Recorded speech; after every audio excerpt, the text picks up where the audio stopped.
নমস্কার বন্ধুরা, অমৃতকুম্ভ চ্যানেলে আপনাদের সবাইকে স্বাগত জানাই। আমি শ্রীপর্ণা। আজকে আপনাদের জন্য এনেছি নিরামিষ থালির সম্পূর্ণ প্রস্তুতি পদ্ধতি। ভাত, শসা, লেবু, লঙ্কার সাথে আছে উচ্ছে ভাজা, লঙ্কা সহযোগে আলু ভাজা, বড়ি ভাজা, ছোলা আর নারকেল দিয়ে মোচার তরকারি, সবজি দিয়ে মুগের ডাল, কালো জিরে পনির, কাজু কিশমিশ দিয়ে টমেটোর চাটনি, জল, পাঁপড় ভাজা, দই। থালি প্রস্তুতির জন্য একটি বড় তরকারি আছে, সেটি হচ্ছে মোচার তরকারি। প্রথমে মোচার ফুলগুলোকে আমি বেছে নিচ্ছি। মোচা ফুলের শক্ত ডাঁটি আর স্বচ্ছ অংশটা বাদ দিয়ে মোচা ফুলগুলোকে আমি একটা একটা করে বেছে নিয়েছি। মোচা ফুলগুলো বাছা হয়ে গেলে এগুলো কেটে জলের মধ্যে রেখে দিয়েছি। মোচা কাটার প্রিপারেশনটা করে রেখে দিয়ে আমি চলে যাব অন্য রান্নায়। মোচা বাছার সঠিক পদ্ধতি আর রান্না আমার অন্য ভিডিওতে পেয়ে যাবেন, ডেসক্রিপশন বক্সে দেওয়া থাকবে সেই সব ভিডিওর লিঙ্কগুলি। কাটা মোচাগুলো জল থেকে তুলে নিয়ে জলে ভালো করে ধুয়ে ঝুড়িতে করে রেখে দিচ্ছি পরে রান্না করার জন্য। নিরামিষ থালিতে ভাজাভুজি হিসেবে আছে বড়ি ভাজা, উচ্ছে ভাজা, আলু ভাজা। সবার প্রথমে আলুগুলো ভেজে নেব। উচ্ছে ভাজা সবার শেষে করব, আর বড়ি ভাজার লিঙ্কটা ডেসক্রিপশন বক্সে পেয়ে যাবেন। শুক্তো রেসিপিতে বড়ি ভাজা পেয়ে যাবেন। এবারে আলুর ছাল ছাড়িয়ে জলের মধ্যে আমি ফেলে রাখছি যাতে কালো না হয়ে যায়। তারপর জল থেকে তুলে ভাজার জন্য লম্বা লম্বা করে কেটে নিচ্ছি। আলু ভাজার আলু সরু সরু করে কেটে নিয়ে ভালো করে জলে 3-4 বার ধুয়ে নিয়ে জল ঝরিয়ে একটা ঝুড়িতে করে রেখে দিচ্ছি শুকনো হওয়ার জন্য। রোজকার যেরকম আলু ভাজা ভাজি সেইভাবে আলুগুলো ভাজবো, তাই এইভাবে কেটেছি। গ্যাসে একটা কড়াই বসিয়েছি মিডিয়াম ফ্লেমে। তারপর দিয়ে দিচ্ছি এর মধ্যে সর্ষের তেল। আমি এখানে তেলের পলার 3 পলা তেল দিয়েছি। তেলটা গরম হয়ে যাওয়ার পর দিয়ে দিচ্ছি এর মধ্যে কালো জিরে। ছোট চামচের 1 চামচ কালো জিরে ব্যবহার করছি। কালো জিরেটা ভাজা হলে ঝুড়িতে রাখা আলুগুলো এর মধ্যে দিয়ে দিচ্ছি। দিয়ে দিচ্ছি পরিমাণ মতো নুন। 4টে বড় আলুর জন্য 1 চামচ নুন ব্যবহার করছি। পরিমাণ মতো গুঁড়ো হলুদ দিয়ে দেওয়ার পর নুন, হলুদ আর তেলের সাথে আলুটা নাড়াচাড়া করে ভালো করে মিশিয়ে নিচ্ছি। মেশানো হয়ে গেলে ঢাকা দিয়ে 2 মিনিটের জন্য রান্না করে নেব। 2 মিনিট পর ঢাকা খুলে আবারও নাড়াচাড়া করে নেব। তারপর ঢাকা দিয়ে আবারও মিনিট খানেক রান্না করে নেব। তারপর ঢাকা খুলে চেক করে নেব আলুটা সেদ্ধ হয়েছে কিনা। এই সময় আলুটা প্রায় সেদ্ধ হয়ে এসছে, আর 30 সেকেন্ডের মতো ঢাকা দিয়ে রেখে দিচ্ছি। এরপর ঢাকা খুলে ভালো করে নাড়াচাড়া করে নেব। আলুগুলো ভাজা হয়ে গেছে। এবারে একে একে এর মধ্যে কিছু উপকরণ দিয়ে দিচ্ছি। প্রথমে দিচ্ছি এর মধ্যে 3টে চেরা কাঁচা লঙ্কা। 1 টেবিল চামচ পোস্ত দানা দিয়ে দিচ্ছি এর মধ্যে। পোস্তটা কাঁচা, তাই 1 মিনিট নাড়াচাড়া করে নেব। নাড়াচাড়া করে ভালো করে মিশিয়ে নেওয়ার পর দিয়ে দিচ্ছি 1 টেবিল চামচ সাদা তিল। সাদা তিল বেশি ভাজার প্রয়োজন হয় না, তাই সাদা তিল দেওয়ার পরে বেশিক্ষণ নাড়ব না।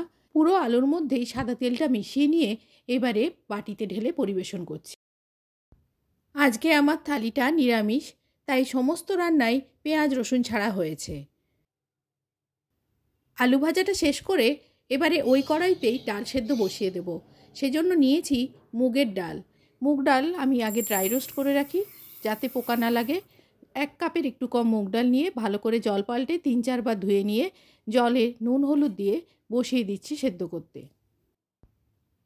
ডান দিকের ওভেনে আমি ডাল সেদ্ধটা বসিয়েছি। ঢাকা দিয়ে ডালটা সেদ্ধ করতে দিয়ে অপর দিকের ওভেনে বসিয়ে দিয়েছি আরেকটা কড়া। এটাই আমি পাঁপড় ভেজে নেব। সেজন্য দিয়ে দিচ্ছি এর মধ্যে সাদা তেল। এখানে আমি গ্রাউন্ডনাট অয়েল ব্যবহার করেছি। আপনারা যে কোনো সাদা তেল ব্যবহার করতে পারেন পাঁপড় ভাজার জন্য। তেলটাকে ভালো করে গরম করে নিচ্ছি। তারপর এর মধ্যে দিয়ে দিচ্ছি এই রকম পাঁপড়। আমি আজকে এই পাঁপড়গুলো ভাজবো। মাছ আর ট্রায়াঙ্গেল 2 ধরনের পাঁপড় আছে। গরম তেলে নাড়াচাড়া করে পাঁপড়গুলো যখন সোনালি রঙের হয়ে যাবে তখন এক এক করে তুলে একটা টিফিন বক্সের মধ্যে রেখে দিচ্ছি। কয়েকটা ব্যাচে পাঁপড়গুলো ভেজে নিয়েছি। টিফিন বক্সটা পুরো ভর্তি করে পাঁপড় ভেজে নিয়ে রেখে দিচ্ছি। যখন ওপরটা ঠান্ডা হয়ে যাবে তারপর ঢাকা লাগিয়ে রেখে দেব। শুধুমাত্র এই দিনের জন্য নয়, যখন খুশি এই পাঁপড় আপনি খেতে পারেন। এইভাবে 3-4 দিন স্টোর করে রাখা যায়। এরপরে ডালটা দেখছি একেবারে সেদ্ধ হয়ে গেছে। এবারে একটা স্ম্যাশার দিয়ে এটাকে খুব ভালো করে ঘেঁটে নিচ্ছি। পাঁপড় ভাজতে ভাজতে মাঝে দু একবার ঢাকা খুলে নাড়াচাড়া করে দিয়েছি, আর মাঝখানে জল কমে গেছিলো তখন একটু জল ব্যবহার করেছি। ডাল সেদ্ধ বাটিতে তুলে রেখে আবার কড়াটা ধুয়ে বসিয়ে দিয়েছি। কড়াটা গরম হলে 3 পলা তেল দিয়ে দিলাম। তেলটা গরম হলে দিয়ে দিচ্ছি এর মধ্যে ছোট ছোট করে কেটে রাখা ফুলকপি। নাড়াচাড়া করে ফুলকপিগুলো তেলের সাথে ভালো করে মিশিয়ে নেব। তারপর ঢাকা দিয়ে রান্না হতে দেব। 2 মিনিট পর ঢাকা খুলে নাড়াচাড়া করে দেব। এইভাবে ফুলকপিগুলো সোনালি রং হওয়া পর্যন্ত ভেজে নেব। তারপর দিয়ে দিচ্ছি এর মধ্যে সমপরিমাণ গাজর আর বিনস। গাজর বিনসগুলো ছোট ছোট করে কেটে নিয়েছি। সমস্ত সবজিগুলো একসাথে নাড়াচাড়া করে ঢাকা দিয়ে দেব 2 মিনিটের জন্য। বারে বারে ঢাকা দিয়ে রান্না করব যতক্ষণ না গাজর বিনসগুলো সেদ্ধ হয়ে যাচ্ছে। এই ভেজ ডাল বা মিক্সড সবজি ডালের রেসিপিটা ডেসক্রিপশান বক্সে লিঙ্ক দেওয়া থাকবে, ওখান থেকে আপনারা পেয়ে যেতে পারেন। ভিডিও শেষে চেক করে নেবেন একবার। সবজিগুলো ভাজা হয়ে গেলে দিয়ে দিচ্ছি এর মধ্যে মটরশুঁটি। সমস্ত সবজিগুলো ভালো করে নাড়াচাড়া করে নিচ্ছি। তারপর দিয়ে দিচ্ছি এর মধ্যে স্বাদ মতো নুন। ডালে নুন দেওয়া আছে তাই সেই নুনটা আর লাগবে না, সবজির পরিমাণে নুন দেব এখানে। সমস্ত সবজিগুলো নেড়েচেড়ে মিশিয়ে নিয়ে ঢাকা দিয়ে দিলাম।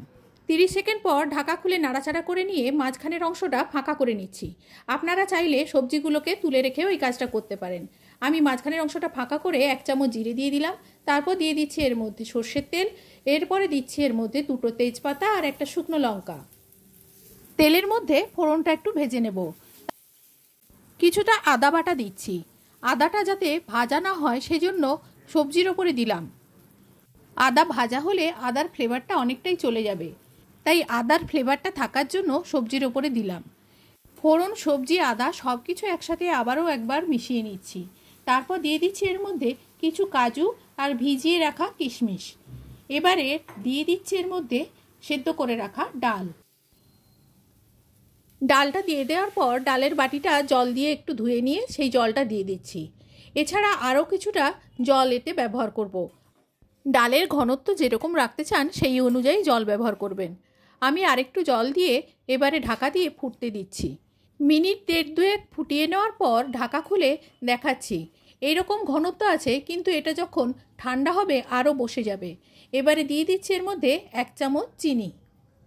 নিরামিষ ডালে মিষ্টি একটু ব্যবহার করতে হয়, আপনারা চিনির পরিবর্তে গুড়ও ব্যবহার করতে পারেন। 1/2 চামচ ভাজা জিরে গুঁড়ো এর সাথে মিশিয়ে নিচ্ছি। ঝাল যদি বেশি পছন্দ করেন 2টো চেরা কাঁচা লঙ্কা এই সময় দিয়ে দিতে পারেন। 1 চামচ ঘি দিয়ে দিলাম। ঘিটা ভালো করে মিশিয়ে নিয়ে বাটিতে ঢেলে রেখে দিচ্ছি। এই রকম সবজি ডাল ভাত ছাড়াও পোলাও, রুটি, লুচি, পরোটা, এমনকি মুড়ির সাথেও খুব ভালো খাওয়া যায়। এদিকে ডালটা রান্না হতে হতে কিছু টমেটো কেটে নিয়েছি। টমেটো দিয়ে চাটনি বানাবো। আপনারা ডেসক্রিপশান বক্সে এই চাটনির লিঙ্ক পেয়ে যাবেন। বেসিক চাটনি কি করে বানাতে হয় এবং সেখান থেকে 6 ধরনের চাটনি বানানোর পদ্ধতি সবই বলা আছে। ডেসক্রিপশান বক্স থেকে 6 রকমের চাটনির লিঙ্কটা ক্লিক করে নেবেন। আমি এখানে কাজু কিশমিশ দিয়ে চাটনিটা দেখাচ্ছি।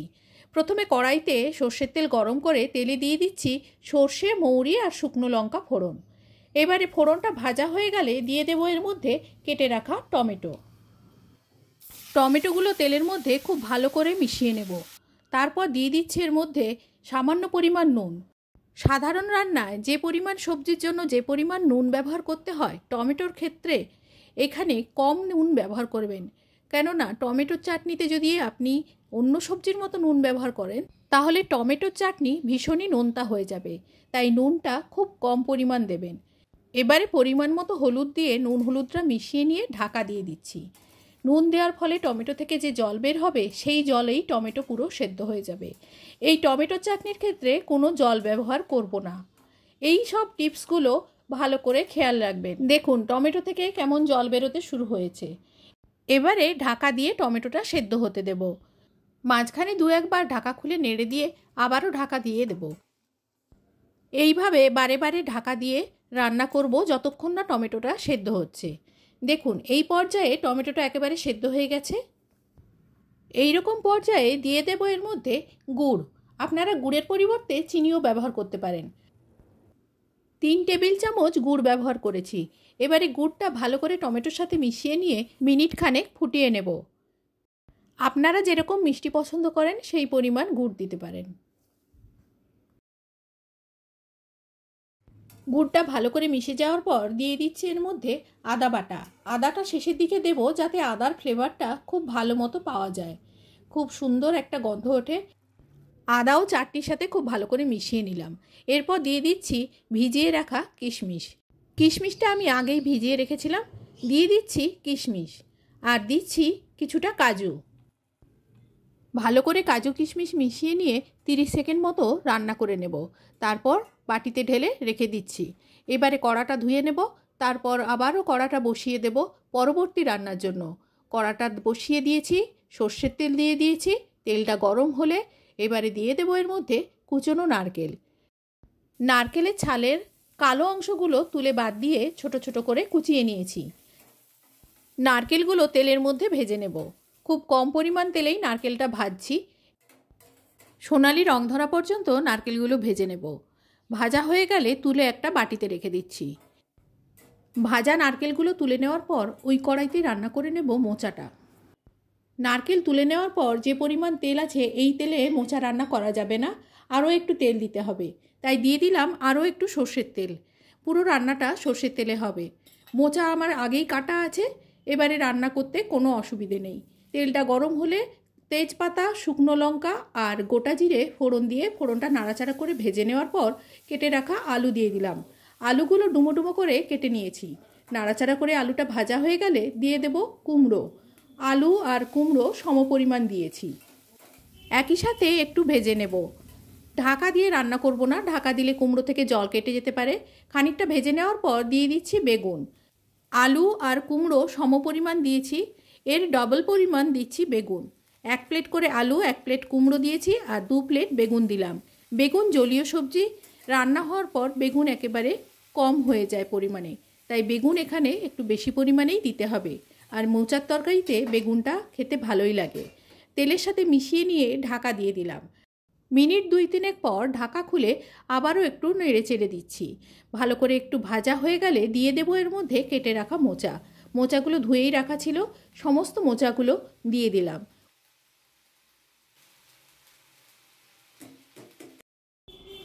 কুমড়ো, আলু, বেগুনের সাথে মোচা ভালো করে মিশিয়ে নিচ্ছি। 2-1 মিনিট নাড়াচাড়া করে নেব। তারপর দিয়ে দিচ্ছি এর মধ্যে পরিমাণ মতো নুন, গুঁড়ো হলুদ দিয়ে দিচ্ছি। নুন হলুদের সাথে মোচা আবারও ভালো করে মিশিয়ে নেব। নুন দেওয়া মাত্র মোচা থেকে জল বের হতে শুরু করবে। এছাড়া সবজিগুলো আছে, সবজিগুলো থেকেও জল বের হতে শুরু করবে।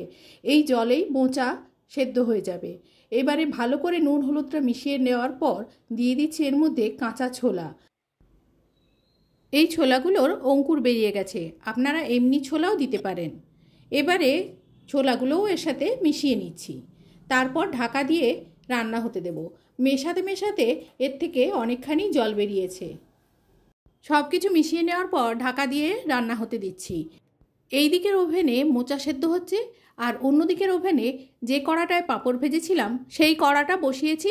আর এতে অনেকখানি তেল ছিল, তাই তেলটা বাটিতে তুলে রেখে 1 চামচ মতো তেল শুধু রেখেছি রান্নার জন্য। এতে আমি কালো জিরে পনিরটা রান্না করে নেব, সেজন্য দিয়েছি 1/2 চামচ কালো জিরে। কালো জিরে ভাজা হলে দিয়ে দিচ্ছি এর মধ্যে কাঁচা লঙ্কা কুচি। খুব অল্প পরিমাণ কাঁচা লঙ্কা কুচি দিয়েছি, আপনারা যেমন ঝাল পছন্দ করেন সেই মতো দেবেন। এবারে দিয়ে দিচ্ছি এর মধ্যে কেটে রাখা পনির। পনিরগুলো কিউব করে কেটে নিয়েছি আর সমস্ত পনিরগুলো এর মধ্যে দিয়ে দিলাম। এখানে আমি 200 গ্রামের একটু বেশি পনির নিয়েছি। সাদা তেলে পনির রান্না করলে পনিরের টেস্ট অনেকখানি বেড়ে যায়। পনিরগুলো তেলের মধ্যে খুব হালকা করে ভেজে নেব, বেশি কড়া ভাজলে পনির শক্ত হয়ে যায়। এই দিকে পনিরটা হচ্ছে, এবারে আমি ওই দিকের ঢাকাটা খুলে দেখাচ্ছি। মোচাটা অনেকখানি সেদ্ধ হয়ে গেছে, নেড়ে চেড়ে আবারও ঢাকা দিয়ে দেব। এখনও অল্প পরিমাণ জল আছে, খানিকটা মজে যাওয়ার জন্য আর একটু ঢাকা দিয়ে রান্না করে নেব।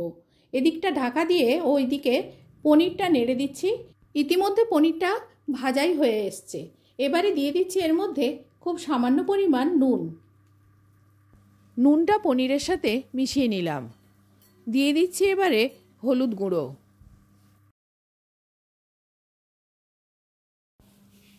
অল্প পরিমাণ জল দিয়ে দিলাম। 250 ml মতো জল দিয়ে ভালো করে নুন হলুদের সাথে পনিরটা মিশিয়ে নিচ্ছি। তারপর ঢাকা দিয়ে কিছুক্ষণ রান্না হতে দেব। মিনিট দুয়েক পর ঢাকা খুলে দেখাচ্ছি কতটা জল আছে। ঠান্ডা হলে এই জলটা বসে যাবে।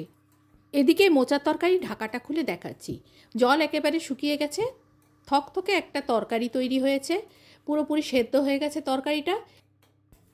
মোচার ঘন্টটা পুরোপুরি সেদ্ধ হয়ে গেলেও টেম্পারিংয়ের জন্য দিয়ে দেবো এর মধ্যে কয়েকটা কাঁচা লঙ্কা কুচি। আমি তরকারিতে কোনো রকম গুঁড়ো লঙ্কা ব্যবহার করিনি। আপনারা চাইলে তরকারির জন্য গুঁড়ো লঙ্কা ব্যবহার করতে পারেন, আমি কাঁচা লঙ্কাই প্রেফার করছি। যে কুচনো নারকেলগুলো ভাজার পরে তুলে রেখেছিলাম সেই নারকেল কুচিগুলো দিয়ে দিচ্ছি। ভাজা নারকেল কুচি দেওয়ার পর দিয়ে দিচ্ছি 1 চামচ ঘি। ঘি রেসিপির লিঙ্কও আপনারা ডেসক্রিপশন বক্সে পেয়ে যাবেন।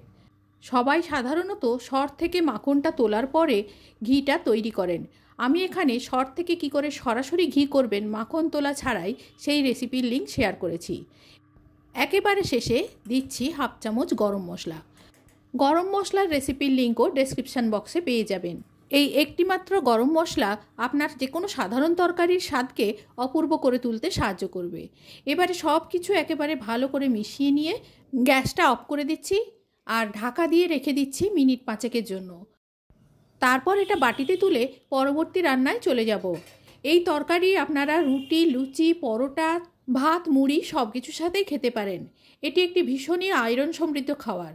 মোচা বাছার কাজটা সময় সাপেক্ষ মনে হলে আপনারা মোচা বাছার কাজটা যে কোনো অবসর সময়ে টিভি দেখতে দেখতে করে রাখতে পারেন। তারপর রান্নার সময় কেটে নিয়ে করে নেবেন রান্নাটা। তাহলে দেখবেন মোচা রান্না কোনো ঝামেলার কাজ বলে মনে হবে না। এইভাবে রান্না করে দেখবেন, মোচাটা খেতে খুবই ভালো লাগবে। এরপরে সবার শেষে উচ্ছে ভাজা করব। উচ্ছেগুলোকে আমি চাকা চাকা করে কেটে নিয়েছি। যে কড়াটায় পাঁপড় ভাজার পরে পনির রান্না করেছিলাম সেই কড়াতেই নুন, হলুদ আর একটু জল দিয়ে সেদ্ধ করতে বসিয়ে দিচ্ছি। নুন হলুদটা জলের সাথে ভালো করে মিশিয়ে নিয়ে ঢাকা দিয়ে দিচ্ছি। পুরোপুরি সেদ্ধ করব না, হালকা ভাপ বোলানো যেটা বলে সেই রকম করব। এই জন্য জলটা খুব কম পরিমাণে দিয়েছি। জলটা ঠিক এমন মাপে দিয়েছি যাতে 50% সেদ্ধ হবে, অথচ জলটা একেবারে শুকিয়ে যাবে। তাহলে জলটা ফেলতে হবে না আর এর গুণটাও পুরোপুরি থাকবে এর মধ্যে। ঢাকা দিয়ে মিনিট খানেক রান্নার করে নেওয়ার পর দেখাচ্ছি ঢাকা খুলে। দেখুন জলটা অনেকটাই শুকিয়ে গেছে, আর অল্প একটু জল আছে। আবারও নাড়াচাড়া করে ঢাকা দিয়ে দেব মিনিট খানেকের জন্য। ততক্ষণে জলটা পুরোপুরি শুকিয়ে যাবে। যে কড়ায় মোচা রান্না করেছিলাম সেই কড়াটা ধুয়ে নিয়ে সর্ষের তেল দিয়ে বসে দিচ্ছি গরম করার জন্য। সর্ষের তেলটা গরম হয়ে গেলে দিয়ে দেব এর মধ্যে ভাপিয়ে নেওয়া উচ্ছেগুলো। একটা একটা করে উচ্ছে বসাচ্ছি যাতে উচ্ছেগুলো ঠিকঠাক করে ভাজা হয়। এক পাশ ভাজা হয়ে গেলে উচ্ছেগুলো উল্টে দেব অপর পাশ ভাজার জন্য। এইভাবে উল্টে পাল্টে উচ্ছে ভাজাগুলো শেষ করলাম। রান্নার কাজ শেষ করে একে একে পরিবেশন করার পালা। মোচা যেহেতু একটা বড় তরকারি ছিল সেহেতু আমি পায়েস রান্না করে উঠতে পারিনি। পায়েসের পরিবর্তে দই পরিবেশন করেছি, আর আমি কোনো এখানে মিষ্টি, রসগোল্লা এসব কিছুই পরিবেশন করিনি। যা যা পরিবেশন করছি সেগুলো এবারে বলছি। ভাত আছে, তার সাথে দিয়েছি 2 টুকরো লেবু। লেবুর রস খুবই কম সেই জন্য 2 টুকরো দিয়েছি। 4 টুকরো শসা আর দিচ্ছি একটা কাঁচা লঙ্কা। উচ্ছে ভাজা সাজিয়ে দিচ্ছি। লঙ্কা সহযোগে আলু ভাজা দিচ্ছি। বড়ি ভাজা দিলাম। দিচ্ছি মোচার তরকারি।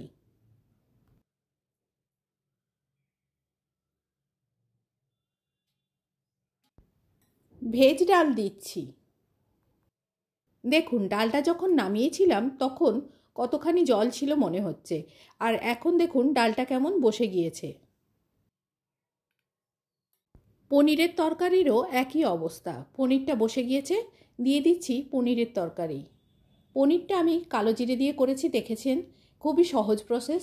চাটনি দিলাম, কাজু কিশমিশ দেওয়া চাটনি এটা, আর জল দিয়ে তারপর পাঁপড় ভাজা দিচ্ছি, আর দিচ্ছি সবশেষে দই। আমার এই ঠাকুর থালি কেমন লাগলো কমেন্টে জানাতে ভুলবেন না। আজ এই পর্যন্ত, সবাই ভালো থাকবেন, ধন্যবাদ।